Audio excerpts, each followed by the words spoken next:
This is Splash of Gas with Dave Weichert, a NASCAR podcast. A little chilly down in Atlanta this past weekend, but it was bright, sunny weather. Things would sure heat up on track. Storylines going into Atlanta after Daytona. Truck Series, Kyle Busch will be making his first truck race of the season. Can he go back-to-back after winning it last year in the spring? Xfinity, can the Richard Childress Racing Xfinity drivers of Jesse Love and Austin Hill, who have been dominant in Atlanta and at super speedways in general, could they get back in victory lane? Would Love win back-to-back races after winning last week in Daytona? Or can Austin Hill rebound after last week? Hill won this race last year after teammate Jesse Love would run out of gas on the last lap. Cup Series storylines. After the amazing three-wide finish last year, would we see 3 or even 4 wide passes again? Plus, interviews with drivers Derek Kraus, plus Parker Retzlaff. That and so much more on this episode of Splash of Gas. As always, we are sponsored by Magical Travel with Dave, a.k.a. Disney Dave Weichert, my father. He will be able to help you with all your Disney and Universal vacation needs. He can be reached at DisneyDaveW@Verizon.net. Please make sure you follow all the Splash of Gas social medias for midweek updates and on-track updates as well. Instagram and Facebook are both Splash of Gas with Dave Weichert. Now available on Twitch as Splash of Gas _ Dave Weichert. Please check that out for some live Splash of Gas. Jump right into the Truck Series recap. Trucks would get the action going first on Saturday afternoon for a 135-lap showdown for the second race of the season. After qualifying, Connor Mozak in the 81 would win the pole. Early on, the leaders would be single file with Mozak up front. By lap 27, the bottom lane would form, led by Grant Enfinger, with Lane Riggs pushing him. A lap later, Enfinger would clear Jack Wood for second. The final lap of Stage 1 would be an exciting one, with Jack Wood going outside to clear Enfinger and Lane Riggs getting his first career stage win. The second stage would be completely green. Kyle Busch and Ty Majeski would lead the pack back to green. By lap 40, Kyle Busch would take control of the lead. With 2 laps to go in the second stage, Corey Heim, who was running third, would run out of gas. Kyle Busch would go on to win Stage 2. Raja Caruth and Daniel Hemrick would lead the pack back to green to start the third and final stage. By lap 72, Connor Mozak would pass Caruth for the lead. 2 laps later, Kyle Busch would return to the front as Mozak and Caruth battled for second. Caruth had a tire go down and hit the wall, collecting 4 others, ending his day. The red flag would come out for the cleanup. Kyle Busch would be up front on the restart, and the final yellow would come out with 28 laps to go by a Frankie Muniz spin. They would restart with 22 laps to go, and some very exciting racing would ensue. Drivers of Kyle Busch, Luke Fenhaus, Grant Enfinger, Chandler Smith, Daniel Hemrick, and Stuart Friesen would all take turns in first in the final 22 laps. Just some awesome racing. The race would come down to the final lap. Busch would get a run on the inside of turn 1, but can only get even with Stuart Friesen on the backstretch. Friesen would get the edge off turn 4. Kyle Busch would get a charge. They would race door-to-door to the line for a photo finish. In the end, it would be Kyle Busch by a nose. What a great final lap. Now for trivia time. This episode we have not 1, but 2 questions this week. The first one is, Speedway Motorsports announced that for 2025, when NASCAR goes to COTA, the Circuit of the Americas, next week, they will use the national course layout, which was different from last year. The national course layout features a 2.3-mile course in length. The question is, how many turns does the national course at COTA consist of? The second question, the Atlanta Cup Series race will mark the first time since November 20th, 2005, that Martin Truex Jr. will not be driving in it. Truex ran 685 consecutive Cup Series races. The question, where does that rank all time in NASCAR? Answers coming at the end. Now for the Xfinity race recap.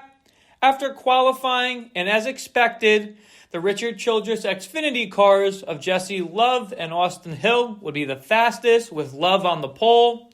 Josh Williams of Colleague Racing would earn his highest career qualifying position, starting third. Yellow would fly early for Dean Thompson after he has a tire go down. Jesse Love would lead the field back to green, and the rest of stage one would go green. 4 laps later, after the restart, Austin Hill would take the lead back. Hill would go on to win stage one. Exciting racing in stage two would see Hill, Love, Sheldon Creed, and Sam Mayer all fight for the lead. The stage would go green in length and be won by Austin Hill. After the third yellow of stage 3, Austin Hill and Ryan Sieg would restart the pack, with Hill, just like the previous restarts, taking control of the lead. The yellow flag would last fly on lap 154. The final 2 laps would be Eric Amarola and Austin Hill up front. A wreck would occur on the backstretch on the final lap, but Hill would race to the line and be victorious once again in Atlanta. Congratulations to Austin Hill and the RCR Xfinity team with winning the first 2 races of this season.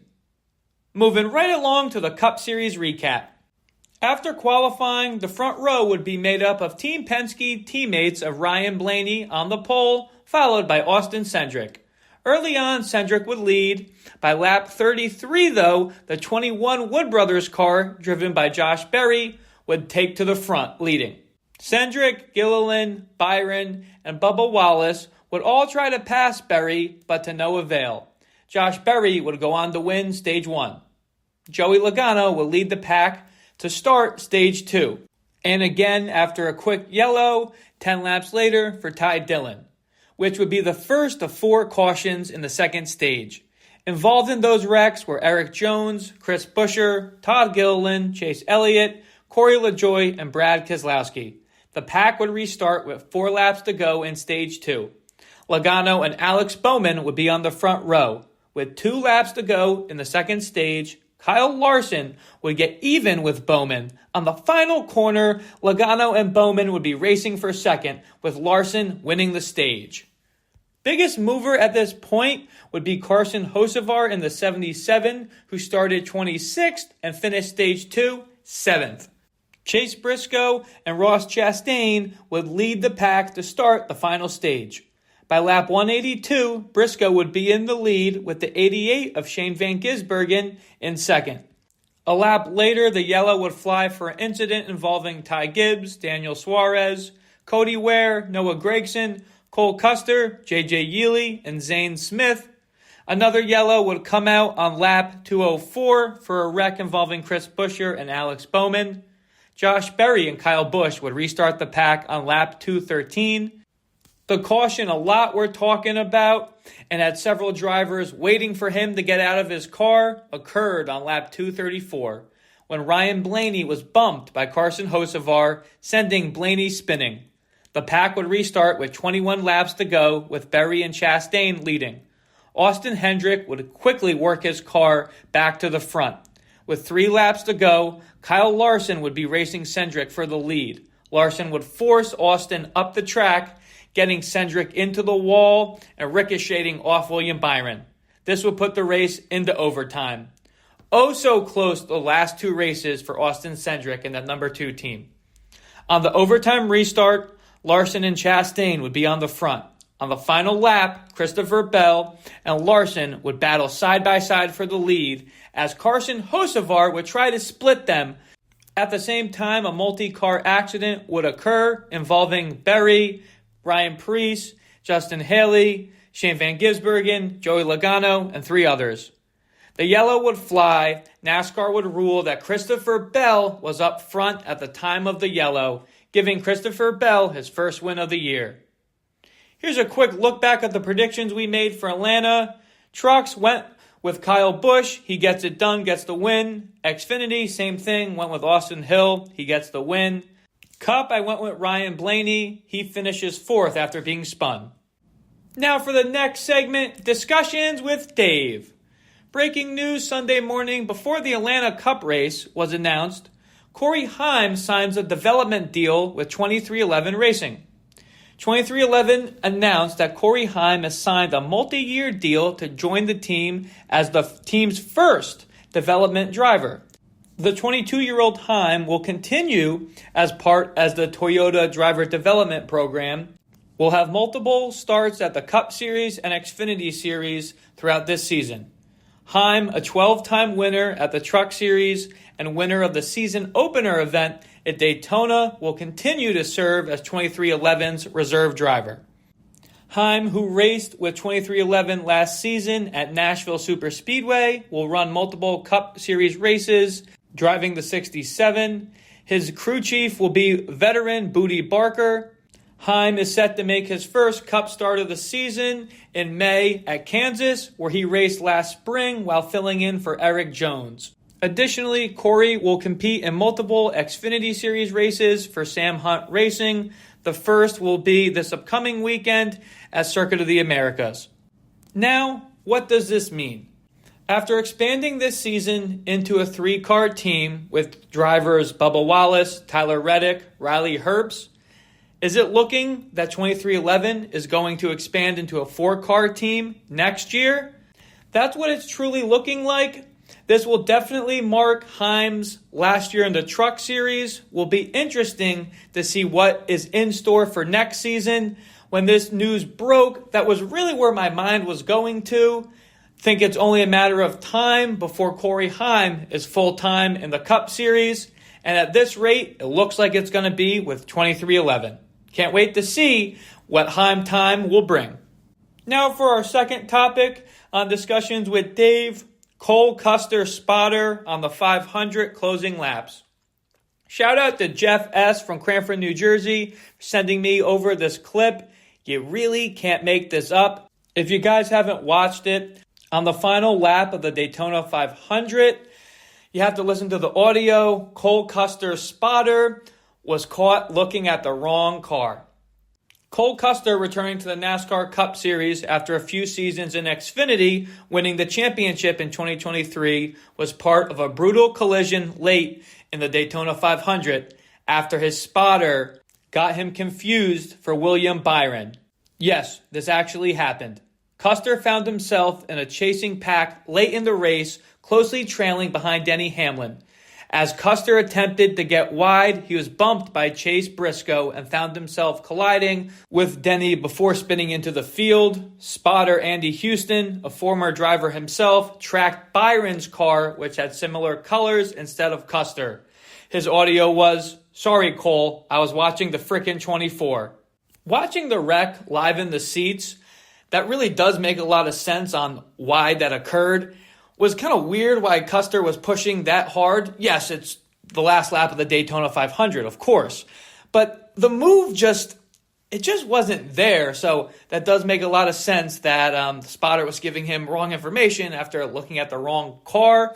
Imagine the spotter looking at Byron. Byron wins the Daytona 500, thinking he won, but he's actually supposed to be spotting for Cole Custer's car. Also, in hindsight, if I'm Cole Custer, driving blind like that with someone giving me the wrong information, kind of scary, but I'm glad Cole is okay. Moving right along in discussions with Dave, can we please have some consistency when there is wrecks on the last lap of the race? The Daytona 500, there was a wreck on the backstretch.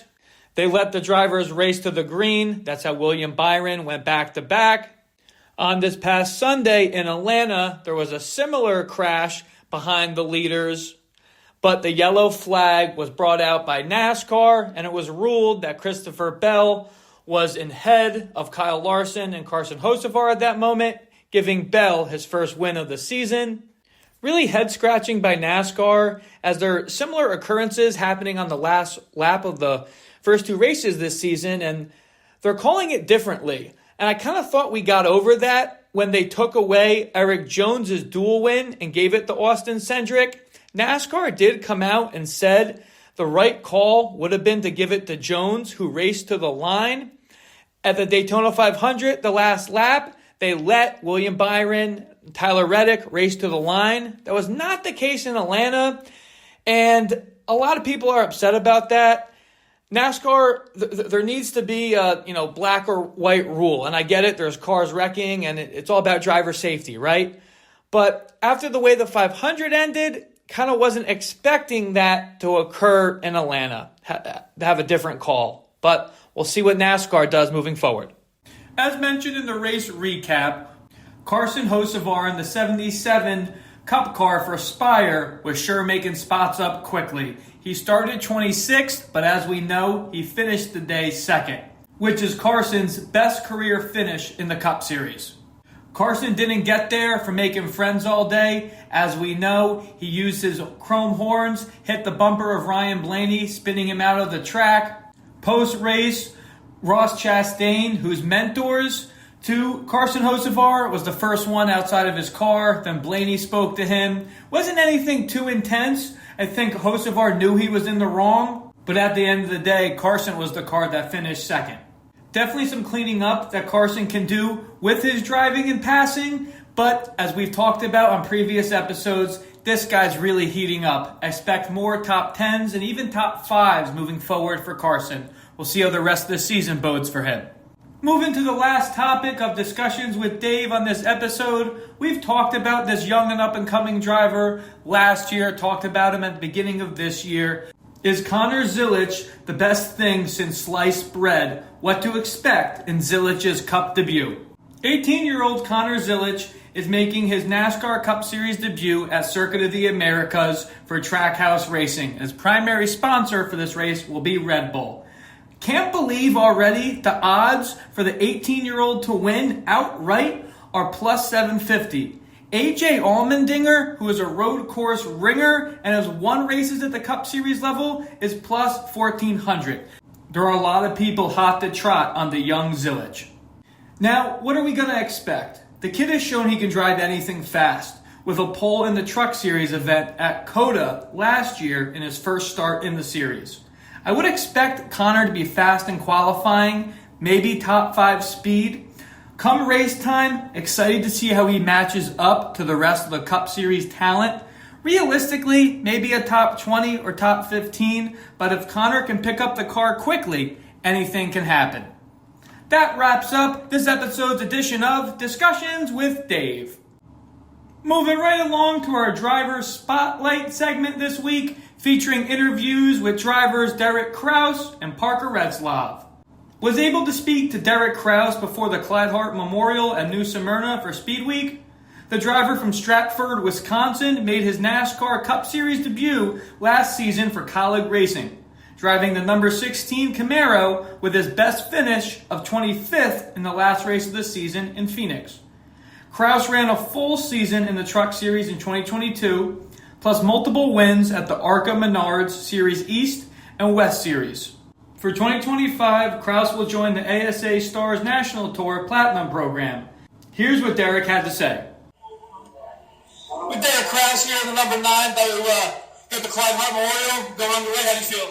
I'm looking forward to it. It's a long race here at New Smyrna. I really enjoy this racetrack, so hopefully we have a good run tonight. We finish with top 10, top 5. Heck yeah. Feeling good after practice and qualifying? Yeah, we had a really good practice last night, and today we qualified. The rubber's really weird here with how the tour mount affects the rubber here. So qualifying where we did probably didn't help us at all, but I feel like we had a good race car for the race tonight. Awesome. Thank you so much. Good luck.